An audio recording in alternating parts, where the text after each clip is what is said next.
Hello friends, Assalamualaikum. I'm Shadjahani Aslam. तो हम share করব how to generate random paragraph in MSword, generate random text in word Bangla.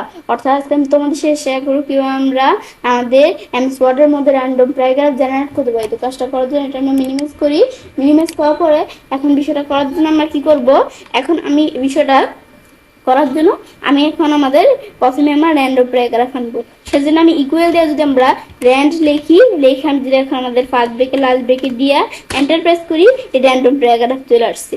আসার পরে আমি যদি এখন আমাদের এটার পরিবর্তে আবার ল্যারম আমাদের লরেম নামে একটা প্যারাগ্রাফ আছে, সেটা আনার জন্য আমি যদি এই লরেম লেখা এটাকে ইকুয়াল দিয়ে আমি এখন লরেম পর ফার্স্ট ব্রেকে লাস্ট ব্রেকে দিয়ে এন্টার প্রেস করি, লরেম প্যারাগ্রাফ চলে আসলো।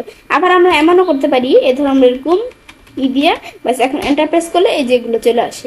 বাস এখন আমি র্যান্ডম প্যারাগ্রাফ আনবো, ইকুয়াল দিয়ে র্যান্ড লেখা আমরা ফার্স্ট ব্রেকে লাস্ট ব্রেকে দিয়ে এন্টার প্রেস করি, বাস এভাবেও কিন্তু আমরা এইভাবে আনতে পারি। কিন্তু এই র্যান্ডম প্যারাগ্রাফ আবার আমাদের লরেম প্যারাগ্রাফ এগুলো কিন্তু আমাদের নাও আসতে পারে। কি কারণে না আসবে না? কারণ আমি যদি ফাইল মেনুতে এসে অপশন চাইসা এই প্রফিং এর মধ্যে অটোকার্ড অপশন থেকে এই অপশনগুলো যদি আমাদের টিকমার না দেওয়া থাকে, ধরো উঠিয়ে দিয়ে ওকে দিলাম, টিকমার কোনোটার মধ্যেই দেওয়া নাই। এখন আমি ধরো একটা এন্টার দিয়ে যদি এখন আমাদের এভাবে ইকুয়াল দিয়ে র্যান্ড লেখা ফার্স্ট ব্রেক লাস্ট ব্রেক দিয়ে এন্টার প্রেস করি, এখন কিন্তু আমরা কি হইলো আমাদের এই র্যান্ডম প্যারাগ্রাফটা আসতেছে না। আবার আমি যদি এখন আমাদের এভাবে একটা এন্টার প্রেস করে আমি যদি এখন আমাদের ইকুয়াল দিয়ে আমাদের লরেম প্যারাগ্রাফও লিখতে যাই, এখন এটা লিখে এন্টার দিলে এখানেও কিন্তু আসতেছে না। কেন?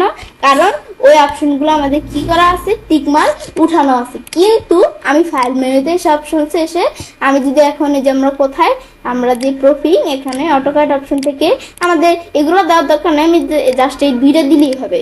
দেওয়ার পরে এখন আমি যদি আমরা এন্টার চাপ দিই, চাপ দেওয়ার পরে এখন আমি যদি এভাবে ইকুয়াল দিয়ে র্যান্ড লেখা ফার্স্ট ব্রেকে লাস্ট ব্রেকে দিয়ে এন্টার প্রেস করি, দেখো র্যান্ডম প্যারাগ্রাফ চলে আসছে। আবার ইকুয়াল দিয়ে আমাদের লরেম লেখা, এখন লরেম লেখা ফার্স্ট ব্রেকে লাস্ট ব্রেকে দিয়ে এন্টার প্রেস করি, লরেম প্যারাগ্রাফ চলে আসলো। বাস এই বিষয়গুলো আমি করতে পারি। বাস তো এবার আমি ছেলে কাজটা করতে পারি। এবার আমরা খুব সহজে আমাদের এমসওয়ার্ডের মধ্যে র্যান্ডম প্যারাগ্রাফ জেনারেট করতে পারি। ফ্রেন্ডস, আমার আজকের এই ভিডিওটি তোমাদের ভালো লেগে থাকে তো আমার চ্যানেলটি সাবস্ক্রাইব, লাইক, কমেন্ট এবং সবার সাথে শেয়ার করবে।